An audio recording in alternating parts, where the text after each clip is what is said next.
তিলোত্তমার ধর্ষণ এবং খুনের যে মামলা, সেখানে অভিযুক্ত হিসাবে যারা ছিলেন সন্দীপ ঘোষ এবং অভিজিৎ মণ্ডল, টালা থানার ওসি, তারা জামিন পেয়ে গেলেন।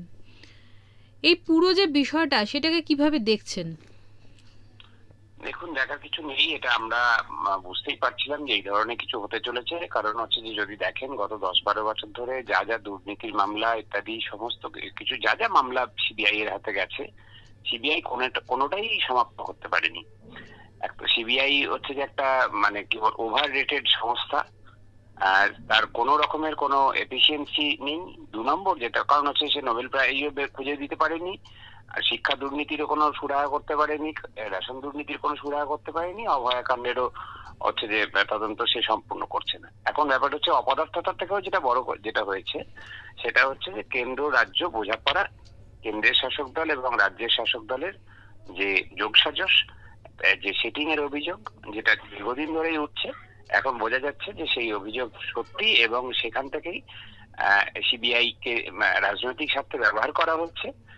রাজ্যের শাসকের অঙ্গুলি হেলনের কেন্দ্রের শাসক রাজনৈতিক ভাবে ব্যবহার করছে, এটাই পরিষ্কার হয়ে যাচ্ছে। তার কারণ সুপ্রিম কোর্ট, দেশের সর্বোচ্চ আদালতে সুপ্রিম কোর্ট, সিবিআই বলছে যে আমরা রাজ্য সরকারের অনুমোদন চেয়েছিলাম, দেয়নি, আর রাজ্য সরকারের কৌঁসুলি বলছে যে তারা কোনো অনুমোদন চায়নি, অনুমোদনের কোনো চিঠি পায়নি।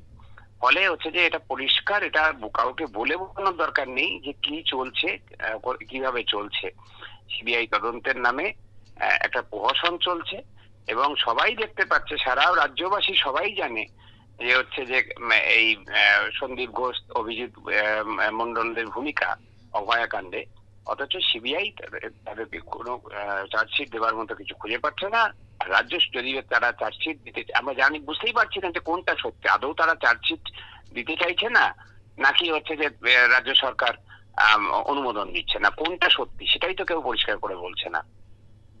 স্যার, আরেকটা বিষয় যেটা হচ্ছে যে আরেকটা যে মামলা চলছে এক্ষেত্রে, অর্থাৎ দুর্নীতি সংক্রান্ত যে মামলায়, সেখানেও আপনি যেটা বললেন যে ছাড়পত্র পাচ্ছে না, তাহলে এক্ষেত্রেও কি আগামী দিনে সন্দীপ ঘোষ জামিন পেয়ে যেতে পারেন? কারণ নিয়ম অনুসারে একজন অপরাধীকে তো 3 মাসের বেশি সময় আটকে রাখা যায় না।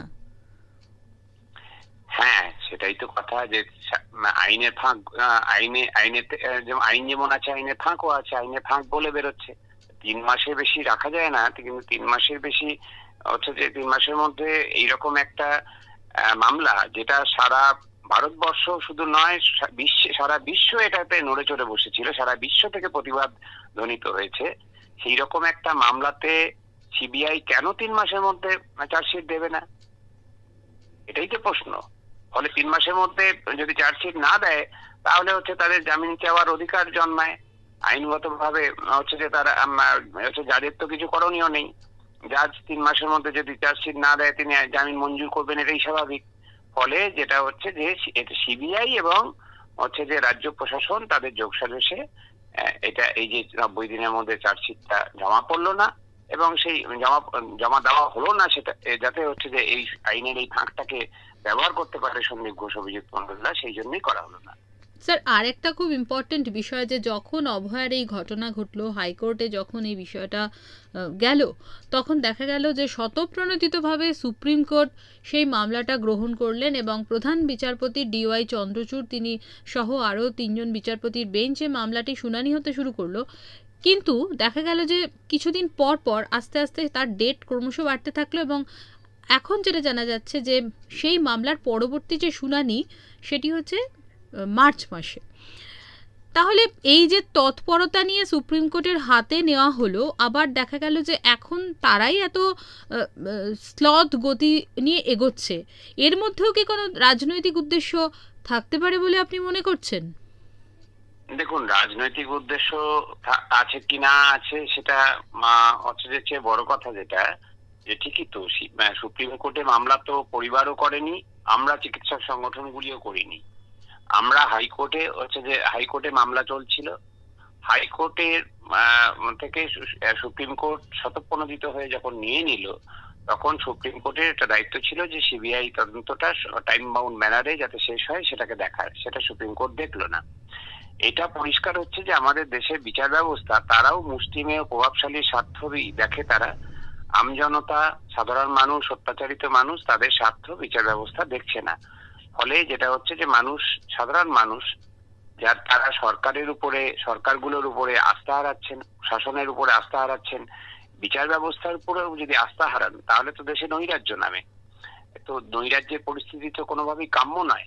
সেই জন্য আমরা গণতান্ত্রিক পদ্ধতিতেই হচ্ছে যে বিশ্বাস করে গণতান্ত্রিক ভাবে এর বিরুদ্ধে যা কথা বলার গণতান্ত্রিক পদ্ধতি প্রকরণ মেনেই আমরা প্রতিবাদ জানাবো। এই জন্য আমরা আগামীকাল অভয়া মঞ্চ যে সিদ্ধান্ত নিয়েছে, চিকিৎসকদের যৌথ সংগঠন এবং সহযোগী সংগঠনগুলোর মিলে যে অভয়া মঞ্চ তৈরি করেছে 115টি সংগঠনের, তারা আগামীকাল ধর্মতলায় ডরিনা ক্রসিং এ বেলা 3টের সময় বিক্ষোভ প্রদর্শন করবে। সেখানে দেশের প্রধানমন্ত্রী, যেহেতু সিবিআই তার দপ্তরে তিনি দায় এড়াতে পারেন না, রাজ্যের পুলিশ মন্ত্রী, স্বাস্থ্যমন্ত্রী এবং মুখ্যমন্ত্রী তাদের কুশপুত্তলিকা দাহ করবার সিদ্ধান্ত নিয়েছে অভয়া মঞ্চ আগামীকাল 3টের সময় ডরিনা ক্রসিং এ।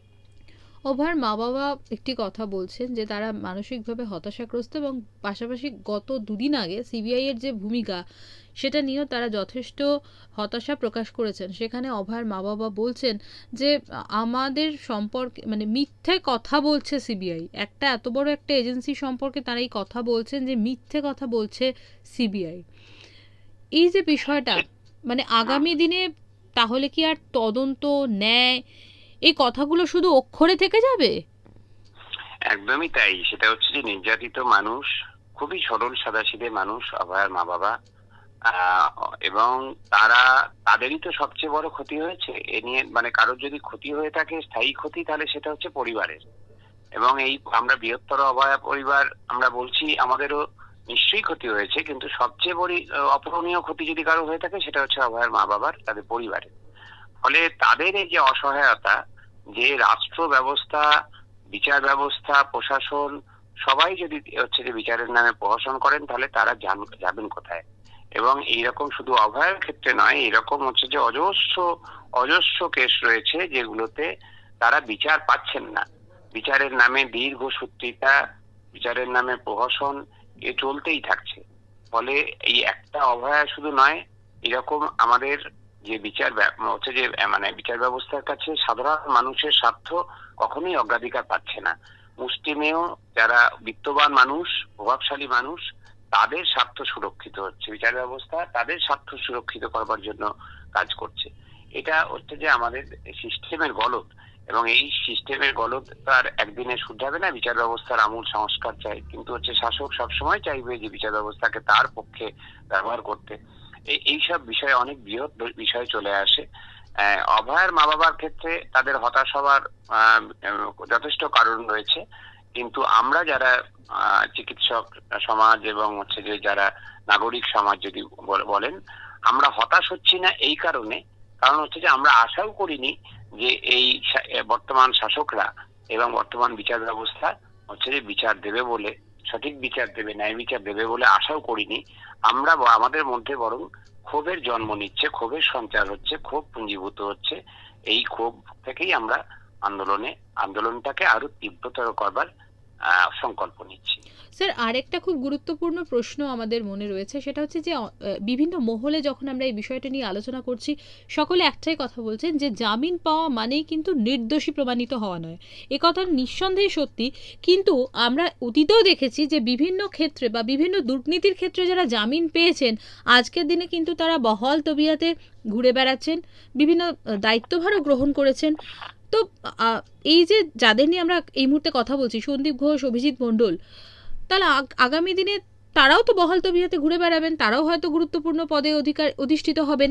তাহলে ওই যে আবার প্রশ্ন, সেই দুর্নীতি, তাহলে দুর্নীতির আগামী দিনে কোনো কিনারাই হবে না, মানে এটাই দাঁড়াচ্ছে। সেটাই তো আমাদের সিস্টেম, তো সেটাই দেখছেন তো, যে হচ্ছে আমাদের যত সারা দেশে যত পার্লামেন্টেরিয়ান আছেন, মানে বিভিন্ন বিধানসভার যে বিধায়ক, বিভিন্ন রাজ্যের যে বিধায়করা আছেন, আমাদের সাংসদরা আছেন, এবং হচ্ছে যদি পুরসভা, পঞ্চায়েত এগুলোও যদি ধরেন, তার একটা বড় অংশ হচ্ছে এরকম নানান ক্রিমিনাল কেসে তারা জড়িয়ে, এবং হচ্ছে যে তারা আইনের ফাঁক বলে জামিনে রয়েছেন। এবং জামিন পেয়ে আমরা তো দেখেছি চিটফান্ড কেলেঙ্কারিতে যারা জামিন পেয়েছেন, তারা হচ্ছে যে ভোটে লড়ছেন, হচ্ছে যে আবার সেই সাংসদ, বিধায়ক, মন্ত্রী হয়েছেন এবং হচ্ছে যে তারা সমস্ত ক্ষমতা ভোগ করছেন। এটা আমাদের সিস্টেমের গলদ এটাই। এবং হচ্ছে যে এরাই, এই যে সন্দীপ ঘোষ, অভিজিৎ মন্ডল, এরাও যে ভবিষ্যতে কোনোদিন এই ধরনের ক্ষমতা ভোগ করবে না তা তো বলা যায়ই না, বরং সেটারই সম্ভাবনা জোরালো যে ওনারা কেউ হয়তো মুখপাত্র হয়ে যাবেন, কেউ হয়তো কোনো দলের মুখপাত্র হয়ে যাবেন, আর কেউ হয়তো হচ্ছে টিকিট পেয়ে সাংসদ, বিধায়ক হয়ে যাবেন। এ দেখুন না, জহর সরকার, যিনি আরজি করের মতো একটা ন্যাক্কারজনক ঘটনার প্রতিবাদে রাজ্যসভার সাংসদ পদ ছাড়লেন, তার জায়গায় শাসক দল কাকে প্রার্থী করলো? এত লোক থাকতে প্রার্থী করলো সেই একজনকে যিনি অন্য দলে থেকে এই ধরনের অভিযোগে বিতাড়িত হয়েছিলেন, এই ধরনের অভিযোগ প্রমাণ হওয়াতে। তার বিরুদ্ধে এখনো মামলা আছে। এই শাসক দলই কদিন আগে পোস্টার নিয়ে মিছিল করেছিল যে সেই নেতার শাস্তি চাই, গ্রেপ্তারি চাই, ফাঁসি চাই, এসব বলে। অথচ তাকেই রাজ্যসভার সাংসদ করা হলো। আসলে যারা দুর্নীতি করেন তাদেরকেই বারংবার, ধরুন 2016 সালে যাদের আমরা দেখেছি, যাদের হাত থেকে টাকা নিতে, কেউ তোয়ালে মুড়ে টাকা নিচ্ছেন, কেউ স্যান্ডো গেঞ্জি পরে টাকা নিচ্ছেন, তখন দল থেকে বলা হয়েছিল যে আগে জানলে টিকিট দিতাম না। এখন তো হচ্ছে যে আর কিছু করার নেই নির্বাচনের মুখে, ফলে এবারকার মতো আমার মুখ চেয়ে ভোট দিন। কিন্তু 2021-এও তাদেরকেই প্রার্থী করা হলো, তাদেরকেই নেতা, মন্ত্রী, সাংসদ, মেয়র ইত্যাদি করা হলো। ফলে যেটা হচ্ছে যে দুর্নীতিটাকে যেমন গা সওয়া করিয়ে দেওয়া হয়েছে, এখন নারী নিগ্রহ এটাকেও গা সওয়া করিয়ে দেওয়ার জন্যই হচ্ছে রাজ্যসভায় এইরকম একজন প্রার্থী বাছাই হলো। ফলে সামগ্রিকভাবে এটাই চলছে। শাসকরা চাইছেন যাতে দুর্নীতি নিয়ে মানুষের মধ্যে কোনো সেরকম দোলাচল না থাকে, কোনো রকমের হেলদোল না থাকে দুর্নীতি নিয়ে, নারী নিগ্রহ নিয়ে, ওটাই সেগুলোকে নর্মালাইজ করে দেওয়ার জন্য, সমাজের কাছে অ্যাকসেপ্টেবল, গ্রহণযোগ্য করে দেওয়ার জন্য এটা সুচিন্তিতভাবে এই ধরনের সিদ্ধান্ত তারা নিচ্ছেন, যাতে লুটের রাজত্বটাকে কায়েম রাখা যায়। আগামীকালের কর্মসূচি আপনি জানালেন, কিন্তু আমরা দেখেছি যে আন্দোলনের ঝাঁজ যখন তীব্র ছিল তখন অনেক ক্ষেত্রে অনেক রকম মানে পরিস্থিতি তৈরি হয়েছে, বিভিন্ন পদক্ষেপ গ্রহণ করা হয়েছে বিভিন্ন জায়গা থেকে। আপনার কি মনে হয় যে আগামী দিনে আপনারা যদি আন্দোলনের সেই ঝাঁজে আবার ফিরে আসেন, তাহলে হয়তো শাসক দলের তৎপরতা কিছুটা হলেও বাড়বে, মানে আমরা বিচারের দিকে কিছুটা, জাস্টিসের দিকে কিছুটা এগিয়ে যাব, কি মনে হয়? ওই যে বললাম যে গণতান্ত্রিক পরিসরে, গণতান্ত্রিক পদ্ধতি প্রকরণ মেনে বেশি বেশি মানুষকে সংগঠিত করে রাস্তার আন্দোলনকে জোরালো করা ছাড়া আর কোনো বিকল্প নেই গণতন্ত্রে। কারণ হচ্ছে যে তা না হলে তো নৈরাজ্য সৃষ্টি হয়, সেই নৈরাজ্য সৃষ্টি কখনোই কাম্য নয়। সেই জন্যই হচ্ছে যে মানুষ আইন নিজের হাতে তুলে নিক, এটা তো কাম্য নয়। এই পরিস্থিতি বিভিন্ন দেশে তো দেখছেন সেই ধরনের পরিস্থিতি যাচ্ছে। আমরা যারা গণতন্ত্র প্রিয় মানুষ, যারা গণতন্ত্রে বিশ্বাস করি, তারা গণতান্ত্রিক পদ্ধতিতেই আরো বেশি মানুষকে সংঘবদ্ধ করে, সমবেত করে, বেশি মানুষের সমাবেশ ঘটিয়ে চেষ্টা করব রাস্তার আন্দোলনকে তীব্রতর করা, কারণ এটাই একমাত্র রাস্তা। অনেক ধন্যবাদ স্যার।